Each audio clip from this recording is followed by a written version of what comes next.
وَرَجُلٌ تَصَدَّقَ بِصَدَقَةٍ فَأَخْفَاهَا حَتَّى لَا تَعْلَمَ شِمَالُهُ مَا تُنْفِقُ يَمِينُهُ۔ وہ آدمی جو اللہ کے راستے میں صدقہ کرے، اتنا پوشیدہ صدقہ کرے کہ دائیں ہاتھ سے اگر کرے تو بائیں ہاتھ کو خبر بھی نہ ہو، یہ صدقہ اللہ کے ہاں نہایت ہی پسندیدہ ہے۔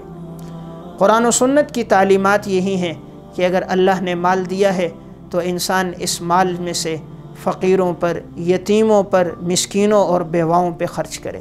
خصوصاً آج کے دور میں مہنگائی زیادہ ہے، غربت بڑھ چکی ہے، لوگوں کے پاس اتنا نہیں کہ وہ اپنے بچوں کو 2 وقت کا کھلا سکیں، تو اللہ نے اس دور میں اگر مال دیا ہے تو اپنے مال میں سے اپنے عزیز و اقارب پہ خرچ کریں۔ خود رسول اللہ صلی اللہ علیہ وسلم کی سخاوت کیسی تھی؟ حضرت جابر بن عبداللہ رضی اللہ تعالیٰ عنہ فرماتے ہیں، صحیح مسلم کی روایت ہے، فما سئل رسول اللہ صلی اللہ علیہ وسلم شیئا قط فقال لا، کبھی ایسا نہیں ہوا حضور سے کسی چیز کے بارے میں سوال کیا گیا ہو اور آپ نے فرمایا کہ نہیں، بلکہ جب بھی آپ سے سوال کیا گیا تو آپ نے عطا کی۔ حضرت عبداللہ ابن عباس رضی اللہ تعالی عنہ، صحیح بخاری میں روایت ہے، فرماتے ہیں کان رسول اللہ صلی اللہ علیہ وسلم اجود الناس، نبی کریم صلی اللہ علیہ وسلم لوگوں میں سب سے زیادہ سخی تھے۔ رمضان المبارک میں تو آپ کی سخاوت تیز و تند ہواؤں سے بھی زیادہ ہوا کرتی تھی۔ تو اللہ نے مال دیا ہے تو اللہ کے راستے میں خرچ کریں۔ حضرات صحابہ اور سلف، ان کا مال دین کے تقاضوں پہ خرچ ہوا کرتا تھا۔ حضرت عثمان رضی اللہ تعالیٰ عنہ، جب رسول اللہ صلی اللہ علیہ وسلم نے فرمایا کون ہے جو بئر روما کا کنواں خرید کر وقف کرے گا اس کے لیے جنت ہوگی، تو حضرت عثمان رضی اللہ تعالیٰ عنہ نے بئر روما کا کنواں خرید کر وقف کیا۔ جب مدینہ میں قحط سالی ہو گئی، لوگوں کے پاس کھانے پینے کے لیے کچھ نہیں تھا، عبد الرحمن ابن عوف رضی اللہ تعالیٰ عنہ کا قافلہ 700 اونٹوں پر سامان لدا ہوا مدینہ پہنچا۔ مدینہ کے تاجر آ گئے، کوئی کہنے لگا میں آپ سے یہ سامان خریدتا ہوں، 1 گنا آپ کو نفع دوں گا، کسی نے کہا 2 گنا نفع دوں گا، کسی نے کہا 3 گنا دوں گا۔ فرمایا میں نے تو اس سے بھی زیادہ مہنگے داموں میں فروخت کر دیا۔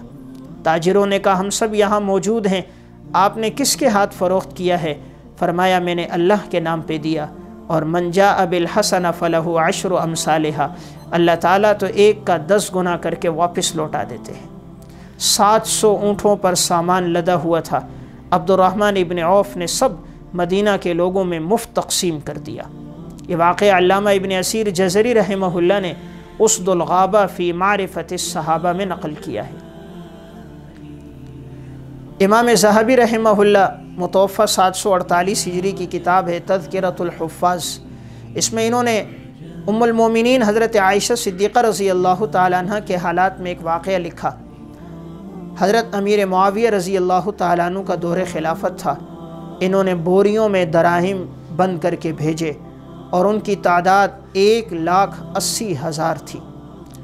اتنی بڑی رقم جب حضرت عائشہ رضی اللہ تعالیٰ عنہ کو پہنچی، رمضان المبارک کا مہینہ تھا، اپنی خادمہ سے کہا کہ مدینہ کے لوگوں میں یہ اطلاع دے دو جس کو ضرورت ہے دراہم کی وہ مسجد نبوی میں جمع ہو جائے۔ تو اپنے غلاموں سے کہا یہ دراہم تقسیم کر دو۔ ظہر کی نماز کے بعد دراہم تقسیم کرنا شروع کیے گئے۔ مغرب کی نماز سے کچھ وقت پہلے تک 1,80,000 دراہم تقسیم کر دیے گئے۔ کیا سخاوت تھی ام المومنین کی۔ جب افطاری کا وقت قریب آیا تو ایک پلیٹ میں زیتون کا تیل تھا، چند دانے کھجوروں کے تھے اور 1 گلاس پانی تھا۔ ام المومنین نے اپنی خادمہ سے کہا کیا اس کے علاوہ اور کچھ افطاری میں نہیں ہے؟ تو خادمہ نے کہا اگر آپ 2 درہم چھوڑ دیتی تو ہم بھی کوئی چیز خرید لیتے افطاری کے لیے۔ حضرت عائشہ نے فرمایا اللہ کی قسم مجھے تو اپنے بارے میں یاد ہی نہیں رہا۔ کیا سخاوت تھی، جتنا مال تھا وہ سب ہی اللہ کے راستے میں لوٹا دیا۔ تو 7واں خوش نصیب وہ ہے جسے اللہ نے مال دیا ہو اور وہ اللہ کے راستے میں خرچ کرے۔ امام ابو نعیم اصفہانی رحمہ اللہ، متوفہ 430 ہجری کی کتاب ہے حلیۃ الاولیاء، اس میں انہوں نے عبداللہ ابن عمر رضی اللہ تعالیٰ عنہ کے حالات میں واقعہ ذکر کیا۔ حضرت عبداللہ ابن عمر کو حضرت امیر معاویہ رضی اللہ تعالیٰ عنہ کے دور میں ایک شخص نے 4,000 دراہم ہدیے میں بھیجے اور ایک اور شخص نے 4,000 دراہم اور ایک شخص نے 2000 درہم اور ایک جھالر والی چادر ان کو بھیجی گئی۔ 10,000 دراہم ان کو یہ بھیجے گئے تھے۔ انہوں نے وہ دراہم لیے اور مدینہ کے فقراء میں تقسیم کر دیے۔ اگلے دن جب دیکھا گیا عبداللہ ابن عمر اپنے جانور کے لیے چارہ ادھار خرید رہے ہیں، تو ایک شخص ان کی خادمہ کے پاس آیا اور کہا جب اتنی بڑی رقم ان کو ہدیے میں ملی ہے تو یہ جانور کے لیے چارہ ادھار کیوں خرید رہے ہیں؟ تو ان کی خادمہ نے آگے سے جواب دیا کہ ان کو جتنی رقم دی گئی تھی انہوں نے وہ ساری رقم فقراء میں خرچ کر دی، اپنے پاس 1 درہم بھی نہیں چھوڑا۔ اب ان کے پاس اتنا بھی نہیں تھا کہ اپنے جانور کے لیے چارہ خرید سکے۔ تو یہ وہ لوگ تھے جن کو اللہ نے مال دیا تو انہوں نے وہ مال اللہ تعالیٰ کی دین کی نشر و اشاعت میں خرچ کر دیا۔ یہی عبداللہ ابن عمر ہے، حلیۃ الاولیاء میں ہے۔ ان کی اہلیہ کے پاس پیغام آیا کہ آپ عبداللہ ابن عمر کا خیال نہیں رکھتی ہیں، دن بدن کمزور ہوتے جا رہے ہیں۔ ان کے اہلیہ نے بتلایا کہ میں تو خیال رکھتی ہوں اور ان کے لیے اچھی چیز بناتی ہوں، لیکن عبداللہ بن عمر جب گھر آتے ہیں راستے میں جو فقراء ہوں، یتیم مسکین ہو ساتھ لے کر آتے ہیں تو وہ فقراء سب کھانا کھا جاتے ہیں، عبداللہ بن عمر خود ان میں سے کچھ نہیں کھاتے، کھانا انہی کے سامنے رکھ دیتے ہیں۔ اس لیے آئے دن ان کی صحت گرتی جا رہی ہے۔ تو اب عبداللہ ابن عمر کی اہلیہ نے جو فقراء راستے میں بیٹھے ہوتے تھے وہ پہلے سے ان کی طرف کھانا بھجوا دیتی کہ تم یہ کھانا لے لو اور عبداللہ بن عمر کے راستے میں نہ بیٹھنا، اور اگر وہ تمہیں بلائیں بھی تو نہ آنا، اس لیے کہ وہ تمہیں کھلا دیتے ہیں، خود نہیں کھاتے۔ اب ایک دفعہ ابن عمر آ رہے تھے، راستے میں کوئی فقیر نظر نہ آیا۔